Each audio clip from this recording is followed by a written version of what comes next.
It all began pretty early on. I've been isolated by people around me for as long as I can remember. Part of the reason was my parents. My dad had run away from jail, and my mom had run away with her lover a few days after giving birth to me. I was being raised by my uncle, but of course, his kids didn't like me one bit. When I was 13 years old, my uncle had thrown a party for his son's birthday.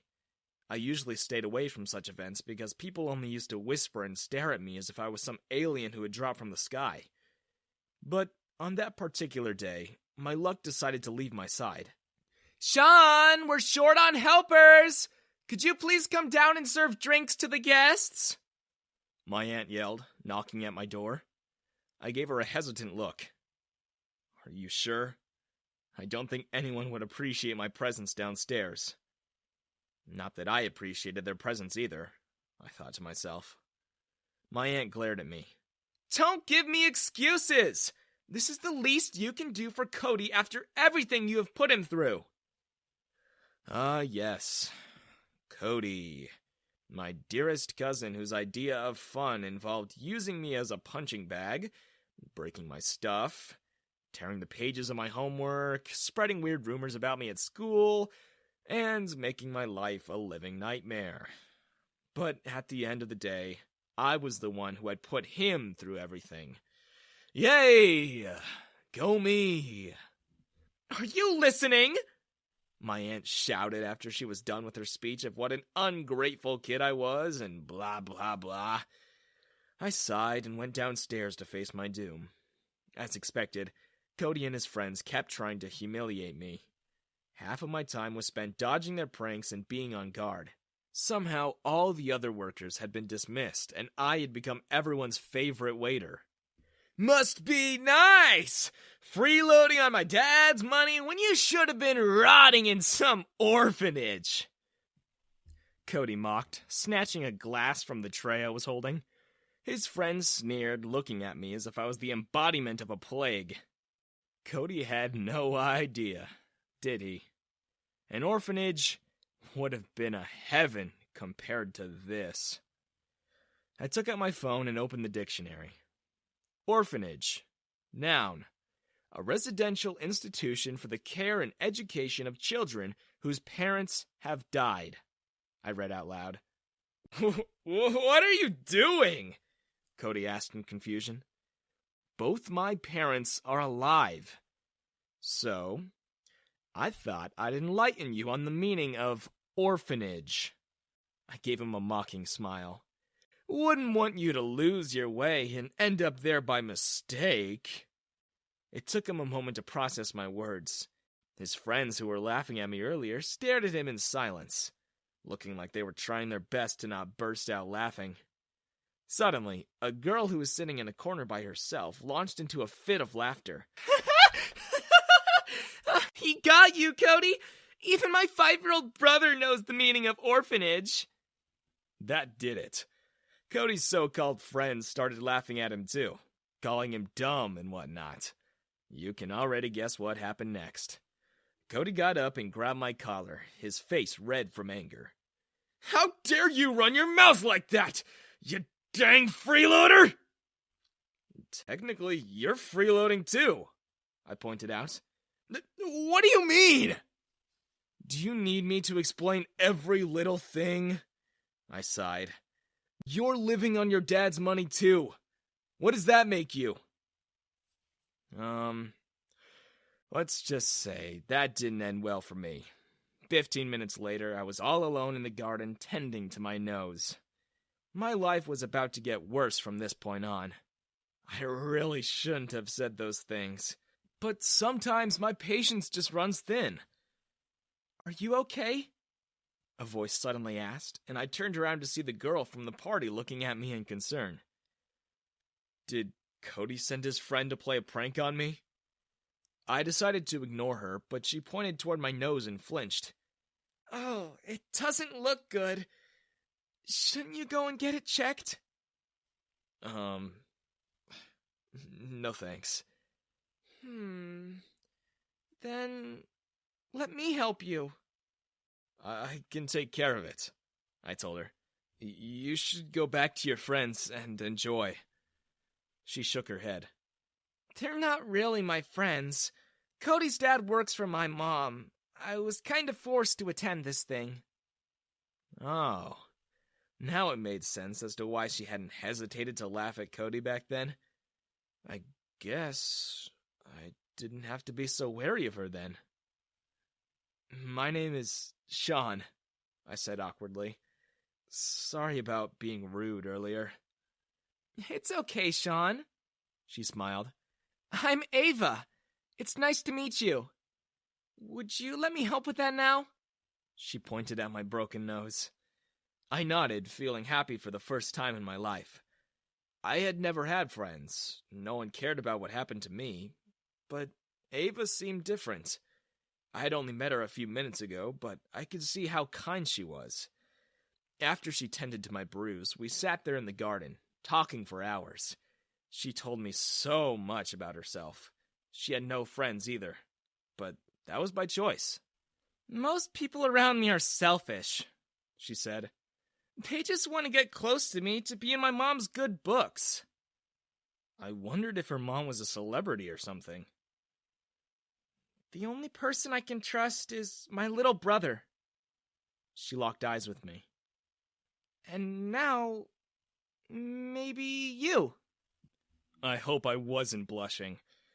No one had ever said that to me. I was honestly bewildered.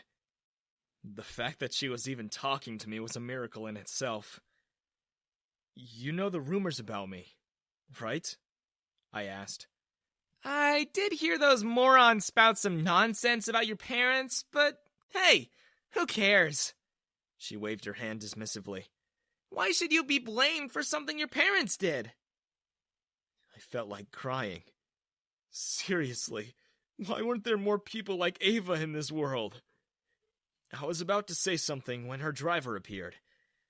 It was time for her to go home. My mom doesn't allow me to keep a phone, or I'd have exchanged numbers with you, she said sadly. And we don't go to the same school either. I'll try to come and see you from time to time. I had fun today, Sean. Thanks for being my first honest friend. Thank you, too. I hope I can see you again. I hugged her and bid her goodbye. She never came back. Maybe all good things really do come to an end. Or maybe I was expecting too much. My terrible life continued, and I spent the rest of my high school years as a loner. After that party, people had been harsher than usual. Cody had made sure that no one would talk to me at school. A few times I had tried to gather up some courage and approach a few girls who I liked, but they'd just mock me or run away. That's right. Not everyone was like Ava. I don't know what I was expecting. I drowned myself into my studies because now that was the only way for me to escape my troubles. Thankfully, I performed well and got into a prestigious university with a scholarship.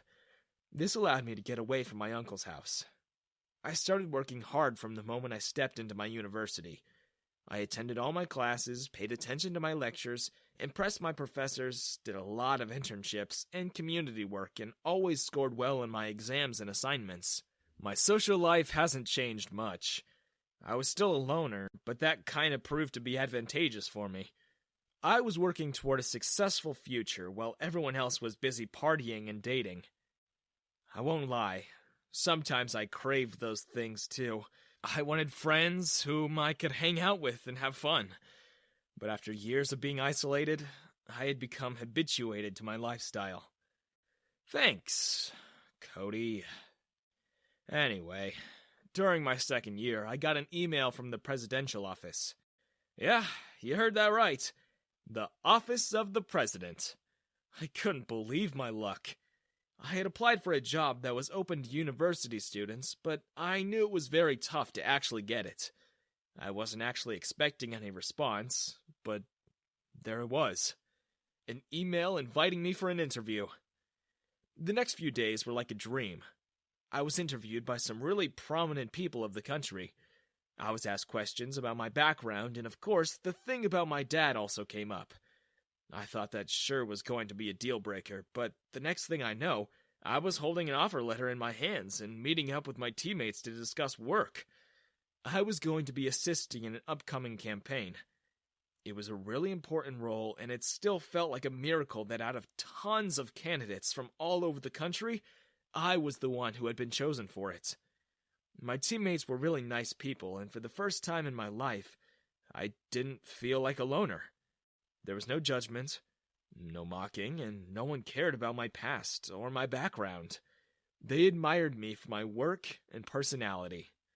This was probably my greatest achievement. It felt like my life had changed overnight. Over the next few months, I was busy meeting high-profile celebrities and politicians, negotiating certain terms with them. Over the course of time, I got promoted, and now I was leading a huge team of people. I was advising and giving suggestions to the lawmakers of our country. My constant hard work always yielded results, and that's why I just kept climbing up the ranks. Until one day, I got an invitation for a party that was being hosted by the president himself. Unbelievable, isn't it? I had the honor of meeting people who I had only seen on TV, and I was endlessly praised for my work. Even some news channels covered me live. It was the best day of my life, not only because of all the fame I was getting, but also because of the surprise I got toward the end. I was taking a short break in the garden, drinking by myself, when someone tapped on my shoulder. I turned around to see a very familiar girl standing in front of me. Ava? Wow, you recognized me, Sean. That makes me really happy. She smiled. How could I not recognize her? There hasn't been a single day in my life when I have not thought about you, Ava. You're my first friend, and you'll always be special to me. She hugged me and started crying. I've missed you so much. I'm sorry I couldn't see you after that day. We moved, and I had no way to reach you.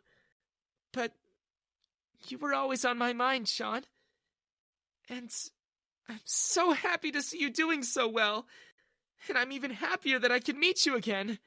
I'm not letting you go this time. I chuckled. That should be my line. Ava laughed too, and hugged me tight.